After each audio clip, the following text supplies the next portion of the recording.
In our last video, we showed you a government-run homeless encampment where the city of Los Angeles is shelling out about $2,700 a month per tent to pitch tents for the homeless in a parking lot. We felt the project was a massive waste of money that offered little help at all to the homeless. Today I drove by to see two new tiny homes projects for the homeless, the Chandler and the Alexandria Tiny Homes Villages, and they're both run by Hope of the Valley. I was expecting to feel the same, but I found the opposite to be true. Though tiny, each pallet home is less than 64 square feet. The homes are secure. They have electricity, air conditioning, heat, and places to shower. The grounds are clean and there's no negative impact on the neighborhoods that they're in. Chris Hernandez, one of the case managers at the Chandler Village complex, took the time to talk to us about the projects. My name is Chris Hernandez. I'm one of the case managers here, and I work for Hope of the Valley Tiny Homes. This is one of the first ones that we started, that we've opened up. It opened up in February 1st, and this is a 90-day program. It's not long-term, it's just temporary. And here our goal is to get them housed. At the end of the day, that's our goal. So when people come off the streets, if they don't have any documents, we help them get their IDs, their socials. We try to get them GR, food stamps, or even replacement card as well, because a lot of these guys, they've lost their stuff out in the streets, or a lot of things get stolen. You know, they get robbed out there. So that's what we're trying to do, is help them come in here, 90-day program. If they do help and they are working towards that goal, we extend that stay. Good. Now, what happens at the end of the 90 days? Go ahead, don't worry about us. In 90 days, we just extend their stay because, at the end of the day, our mission is to get them housed. Is there much progress being made in terms of getting actual housing built? Oh, absolutely. Just a couple weeks ago, about 2 weeks, we got somebody housed in a shared house. So that was 2 Fridays ago. This week we've actually gotten 2 people housed, and so there is progress. There's a lot of progress going on, and it's positive too. Good. Now, can you talk to? I mean, I've seen stuff in articles. Can you talk about the cost of these as far as putting them up, honestly, the maintaining cost, them? I don't really know much. I know that they're around. Honestly, I don't even want to say if they're around 8,000 because I don't know, but they're very affordable to have them here. Yeah, I saw a number somewhere around that. Yeah, it's somewhere around there, but honestly, inside you have AC, you have a heater, you have outlets, you have a light, you have your windows. Here we do provide meals, breakfast, lunch, and dinner. We have laundry on site. We have restrooms with showers as well. We have security 24 hours a day. We have staff as well 24 hours. And then we also have case managers on site. Good. Do you have any kind of vocational training? I do. I went to school. No, not you. For them. Oh, I trust you. I'm sure you're. For the case managers or just staff in general? For the residents, do they have? Are there any kind of programs to help train them to re-enter the workforce? Oh no, absolutely. Yeah, we have a job center. Hope of the Valley has a job center as well. So they, when they get here, that's one of the things we try to do. See where they're at in life. If it's something that they can get work, we absolutely start sending job referrals. So go there, they'll work on their resumes, they'll get out in the field and try to get a job. If they can't work, we'll try to get them to a doctor, try to see what benefits we can get them.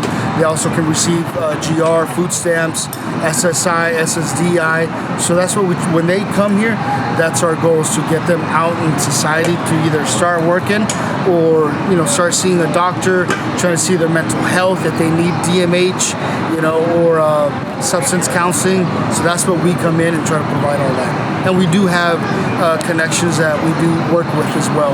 Awesome. How many people are in there now? Here there is about 43 or 44. Okay. Yeah, this was the smaller one, right? Small, yeah. We have 39 homes here. Yeah. And then I was going to go over there. I don't know if I'm going to have time now. Yeah, over there on Laurel. Yeah, Laurel Victory. Yeah, that's like 200 or something? 106. Do you guys run that one too? Yes. It's Hope of the Valley as well. Now, is Hope of the Valley, is it here local in LA? Yes, here in the Valley, yeah.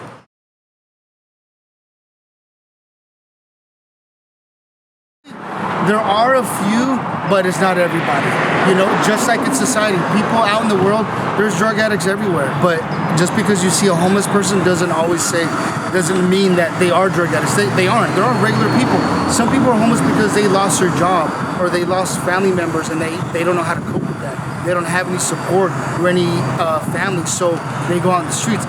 Just because you see somebody having a beer doesn't mean that they're an alcoholic. Homeless people are not. They're just human beings, just like everybody else, you know. And yes, there are some people that do drugs. Absolutely, there's people that do drugs everywhere, but it's not human people. The homeless people are human beings too. You know, a lot of them they have just because they have a tent, they'll start cleaning up. They'll have little plants, flowers. They'll be really respectful. Sometimes you can't even tell if they are homeless. You know, because of the way they dress.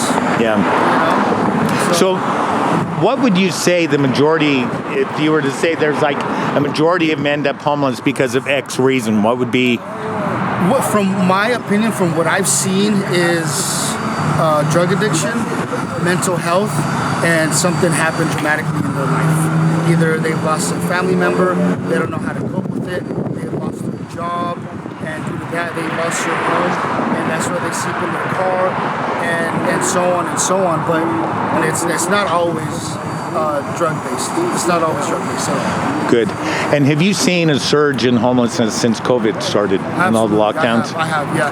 And we honestly, we have a few people here that if you saw them on the streets, you'd never think that they're homeless people.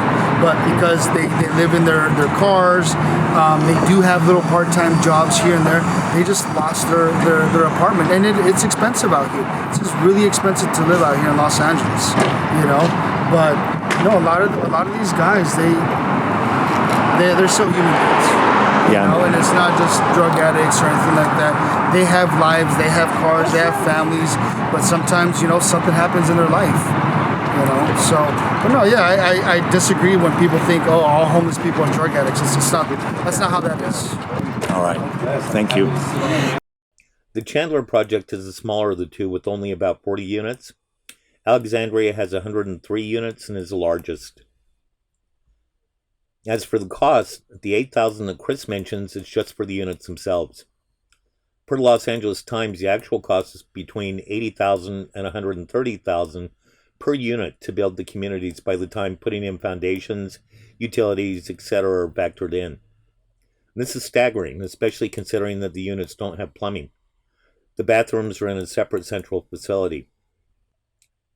City Attorney Mike Fuhr says the cost is actually only about $4,100 per person because the units will last 5 years and there will be a turnover of occupants. But he doesn't factor in the cost of ongoing services such as food, counseling, social services, maintenance, etc. No matter how you look at it, it's a lot of money. In Tacoma, Washington, they were able to set up a similar tiny home village for 1/10 of the cost per unit. Leave it to California to figure out the most expensive way to do it. That said, this is the best thing I've seen the state do for our homeless population. It offers them hope and a way for many of them to repair their lives and get off of the streets. It's a step in the right direction.